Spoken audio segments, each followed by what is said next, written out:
Hi everyone! Today is Monday and we have more things to learn. Are you ready?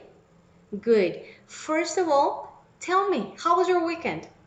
Now that you know how to write sentences, better sentences, that's your homework number one. In two sentences, tell me how was your weekend? What did you do? But please don't write simple short sentences. Write long sentences using the different parts of a sentence that we've learned. For example, I'm going to tell you how's my weekend. On the weekend, I stayed home and planned the classes for my students. What else did I do? I watched TV because I really like watching movies a lot. Good. Before we start, I want to show you a TikTok that I've been practicing. I like it. The rhythm's nice and the challenges. Okay, here it is. Try it because I want you to master it. Go. When I popped off, then you go gave me just a little bit of love. How about the TikTok dance that I asked you to learn? Did you send me your evidence? If not, send it today, please. It was an activity to do, not optional activity. No, you had to do it. Send me evidence you did the TikTok. You know the teddy bear?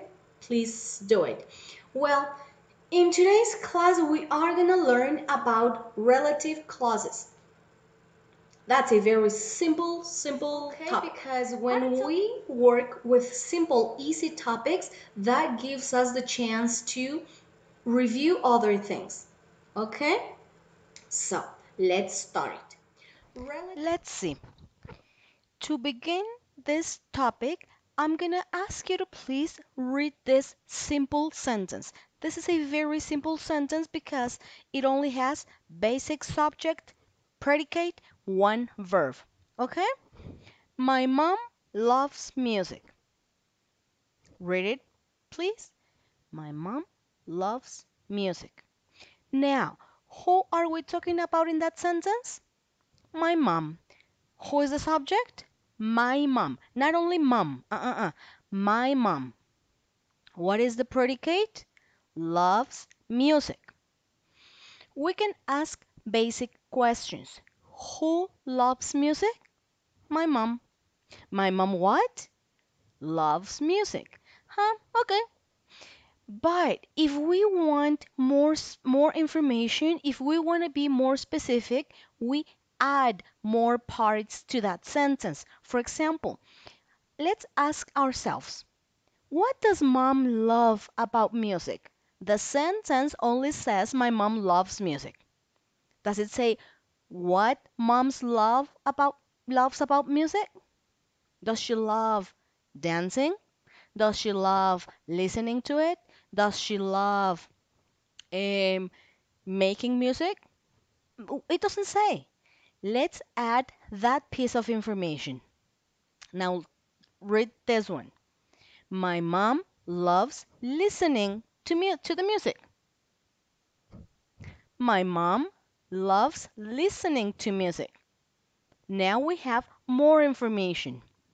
If we want to emphasize that my mom loves listening to music, I can say something like, my mom is the one who loves listening to music, like this.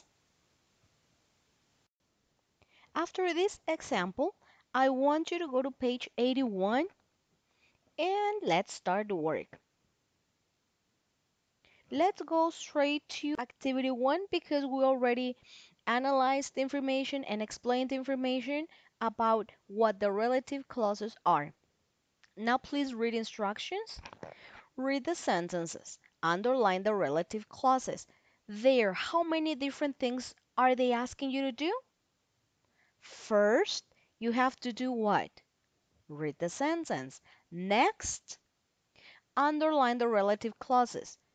Okay, I'm going to help you with the first one. Let's read together. Machu Picchu is an old Inca city that is built on top of a mountain. Hmm, we read. The second thing we have to do is underline the relative clauses. Remember we said we begin the clause, like all the piece of information, with one of the words like who, whose, that, where, when. So let's go back to the sentence. Machu Picchu is an old Inca city that is built on top of the mountain.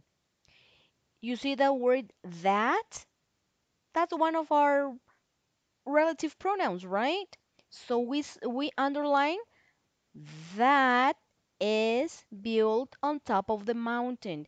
Please do not only underline that. No, that's just one word, and that word is called relative pronoun. But the instruction says underline the relative clauses. A clause is like another predicate, it's all the information. Okay?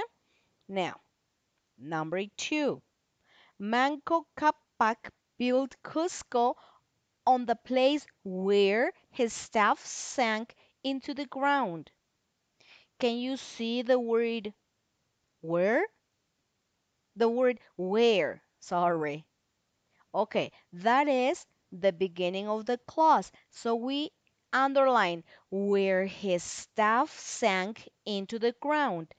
All the piece of information you need to underline. Okay, I'm gonna stop here. You can pause the video, stop it, and finish underlining the other clauses and sentences number 3, 4, 5, and 6. I'll be waiting for you here. Good job. That was short, simple. You did it fast. Now, activity 2, read instructions for me, please.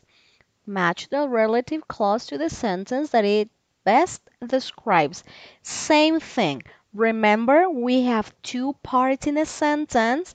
One is a complete sentence, and the other is the clause. It's not a complete sentence, it's only a clause.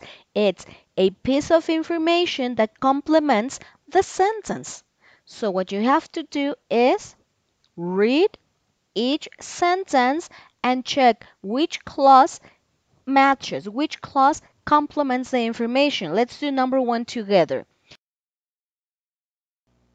Number one, Peru is a country. First of all, you need to identify what you're talking about. Are we talking about a thing, a person? Are we talking about a moment, some time, or a place? Peru is a country. It is place. If we look at the words in the grammar box, which one refers to a place? Who? No. When? No. That? Nuh-uh. Where? Yes. Where refers to a place. So we are going to look for the clause that uses where. For example,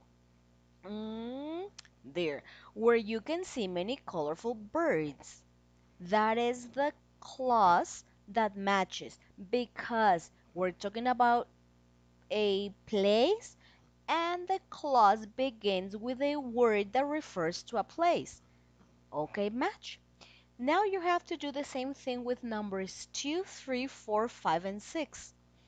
Identify what you're talking about and then get the word that refers to that same thing and match to the clause. And remember, the clause is not the word. The clause is all the piece of information, but it starts with a relative pronoun. Go, do it. Awesome! You finished the two activities in that page. Now, please go to page 82. What I'm gonna have you do here is, of course, do the activity, but you'll do it at home. Following all the instructions, analyzing information. You can watch this video again if you need to. And pay attention to this next thing I'm gonna tell you. If you have these pages done, like previous classes, pages were finished. I don't know who was absent, who was not, who paid attention, who didn't. So this is a review like the other topics that we've worked with. Okay, remember, I'm evaluating. Now, if your book pages are finished, what you have to do is check your answers. If you need to make corrections, okay, do it. If your book pages are finished and they are correct already, I'm gonna have you do an extra activity, not extra, another activity, which is for advanced students. Only if you consider yourself to be advanced, you do it. Okay? I'm gonna leave it here in the instructions in the video. But if you don't want to do that activity, good. Just make sure pages 81 and 82 are complete and correct. Okie dokie, my friends. That's about it. Bye bye. See you next class. Good job today.